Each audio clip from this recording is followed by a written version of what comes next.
Today we are going to run a 27 billion parameter model on this machine, and it is going to sit in about 7 gigabytes of VRAM, not a distilled version, not a smaller sibling wearing the name. This is Bonsai 27 billion from Prism ML based on Quen 3.6 27 billion, and it keeps around 95% of the full precision intelligence while shrinking from 54 gigabytes down to something you could run on a laptop.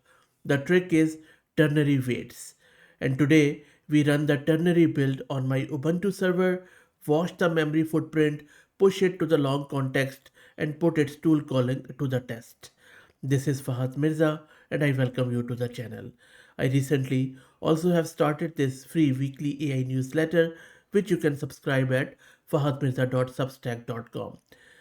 I will be explaining this ternary thing bit more in simple words, but before that, let's kick off the installation. I'm going to use this Ubuntu system, and I have this GPU card, NVIDIA RTX 6000 with 48 GB of VRAM. Let me quickly create a directory, and we are then going to fork this llama.cpp from Prism ML's repo, and I will drop the link in video's description. Shouldn't take too long. And then we can kick off the build with CMake. This is going to take some time. While that happens, let's talk a bit more around this model. And by the way, there is even a smaller sibling, which is a 1-bit version that lands at around 3.9 gigabytes. That one is, you can run it on the phone. It is the first 27 billion class model that actually runs on a phone. And I think on an iPhone 17 Pro, you can run it through MLX. It is Apache 2 fully open. So while our build happens, let's talk a bit more around what exactly is this whole ternary thing is, and how does a 27 billion parameter model fit in 7 gigabytes. Look at this diagram. A normal model stores every weight as a 16-bit floating point number, 16 bits of precision for each of tens of billions of weights, and that is where the 54 gigabytes comes from. Ternary throws almost all of that away. Every single weight gets rounded down to just one of three values: -1, 0, or +1. That is it. Three states. On its own, that would be brutally lossy. So here is the clever part which they are using. The weights are grouped into blocks of 128, and each block shares one full precision scaling number. So the ternary value tells you the direction, minus, nothing, or plus, and the shared scale tells you the magnitude for that whole group.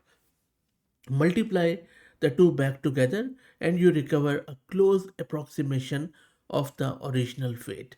Because that scale is amortized across 128 weights, the real storage cost lands at about 1.71 bits per weight instead of 16. That is a roughly 9.5 times shrink, and unlike most low bit builds, there is no hidden high precision escape hash behind the label. It is ternary all the way through. So, but we are not going to believe what they are saying. We are going to actually test it on a real coding task once everything gets installed. It is now compiled, and you can see that this is my Llama CLI version. Let's download the model from Hugging Face. And now we can serve it with llama.cpp server with this command.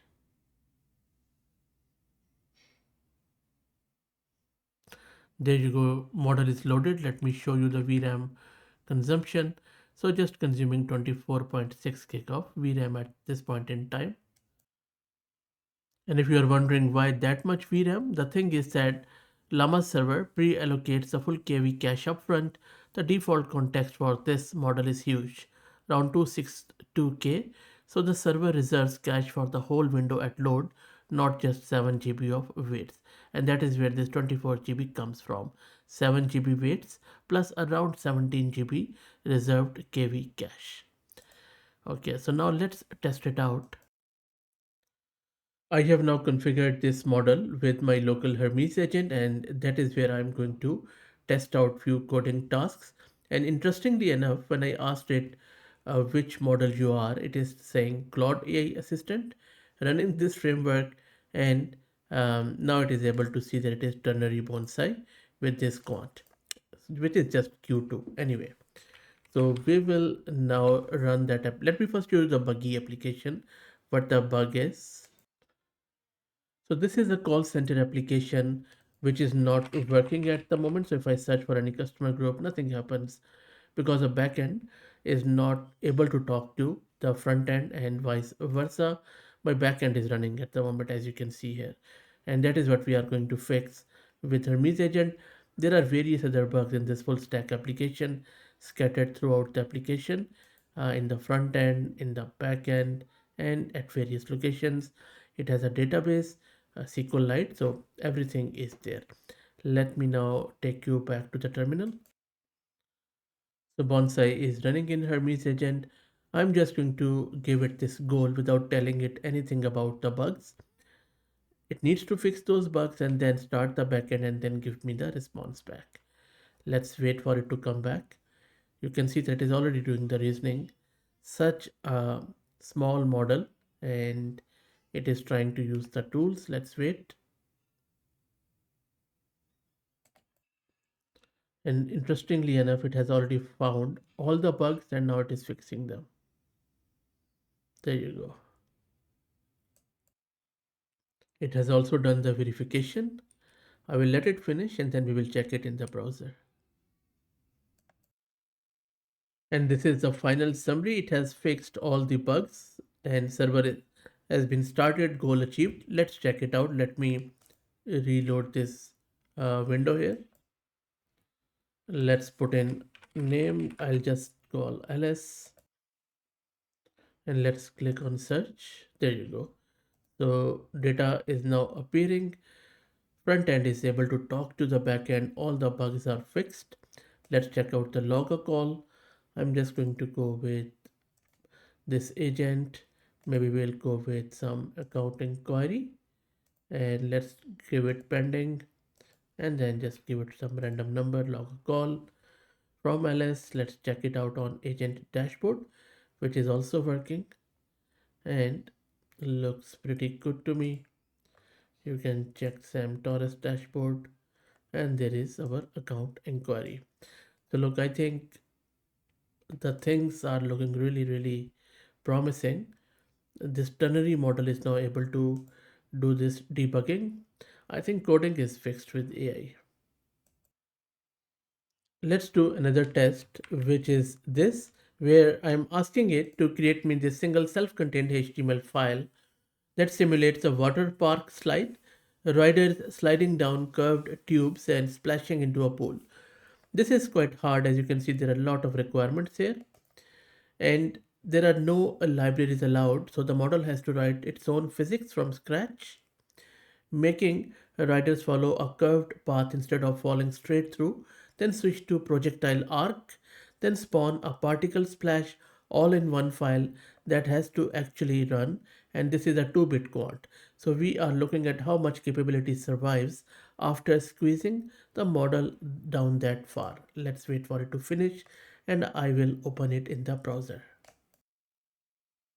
It has generated the code. Let me open it in the browser and there you go. So it has tried, it didn't really reach, but it has, it was able to do some things like, the layout is there, the tube, one tube pipe is there, and it has tried its water pool. People are splashing down in different colors, the colors are changing. I think it missed around 60% of it, but 40% is there and it is in front of you as is. Don't expect a world-class performance from this model when it comes to code generation, but still it was able to do most of this stuff. So I think if you're looking for a basic sort of programming and coding on your phone or on your laptop, it might be a good option. Let's do a multilingual test. So I'm going to ask it the same question which we use normally with the models, that spend less than what you earn and invest the difference. And then I have given it all of these 80 languages. Please check your language. Let me know what do you think. I will let it finish and then I will scroll through. And you can see that the model broke in between. It is unable to do this Cambodian language. And then it has done few others. I will just scroll through. It has tried. Some of it has got right, but I think it really couldn't cut it out. There you go. So you see, most of the low resource languages, it was not able to do a good job, but the mainstream languages, it has done pretty well given the size and everything. But I will also take your advice. If you are that native language speaker, uh, let me know. And quite literal too, very literal.